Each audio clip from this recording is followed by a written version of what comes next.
আমেরিকায় ক্যালিফোর্নিয়ায় একটা জায়গার নাম, এখানে আরব দেশের একটা যুবক লেখাপড়া করার জন্য গেছে।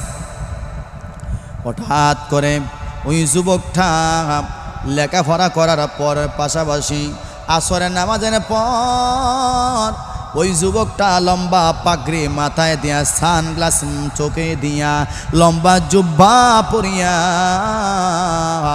আসরের নামাজ পড়িয়া এবার সে যখন রাস্তায় দাঁড়াইছে একটু ঘোরাঘুরি করবে, একজন ইহুদি নাকি একজন খ্রিস্টান মেয়ে তাকে দেখলো।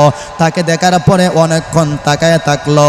এই খ্রিস্টান মেয়েটা অনেক একেবারে দিল খুলে প্রাণ খুলে চোখের পলক পালায় না, মন বড়িয়া সে তাকাইতে লাগলো। তাকাইতে তাকাইতে একটা পর্যায়ে যুবকের কাছাকাছি একেবারে চলে গেল। এবার যুবককে বলল, ওরে আমার যুবক ভাই তুমি কে? সে বলল আমি মুসলমান। কয়ে পোশাক কি কার পোশাক?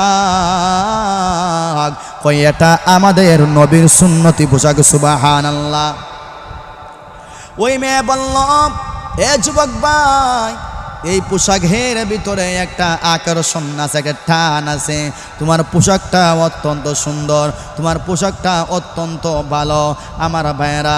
এবার যুবকটা ওই মেয়েকে দাঁড়ানো অবস্থায় প্রায় 40 থেকে 50 মিনিট ইসলামের বিধান সম্পর্কে তাকে বলল, ইসলামের লেবাস সম্পর্কে বলল, দ্বীনের সম্পর্কে সুন্দর সুন্দর কথাগুলো ওই মেয়ের সামনে তুলে ধরল।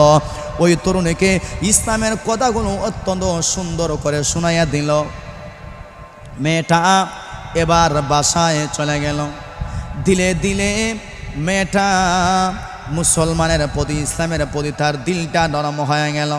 একটা সময় ওই মেয়েটা যুবককে বলল, যুবক ভাই আমি তোমার জবান থেকে ইসলামের সুন্দর কথাগুলো শুনিয়া আমি আর নিজেকে কন্ট্রোল রাখতে পারতেছি না, আমাকে মুসলমান তুমি বানাইয়া দাও, কারণ ইসলাম ধর্মই হলো সত্য ধর্ম। সুবহানাল্লাহ।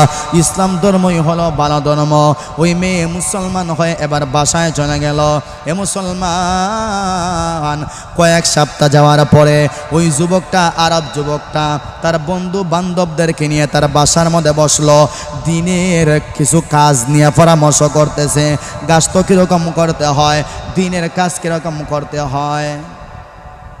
হঠাৎ করে তার কাছে একটা ফোন আসলো, অপরিচিত একটা নাম্বারে ফোন আসলো। নাম্বারে ফোন ধরল। ফোন রিসিভ করার পরে অপর প্রান্ত থেকে একজন মহিলা, একজন মেয়ে বলল, আমি তোমার সঙ্গে কিছু কথা বলতে চাই, সময় হবে? কয়া হ্যাঁ বলেন।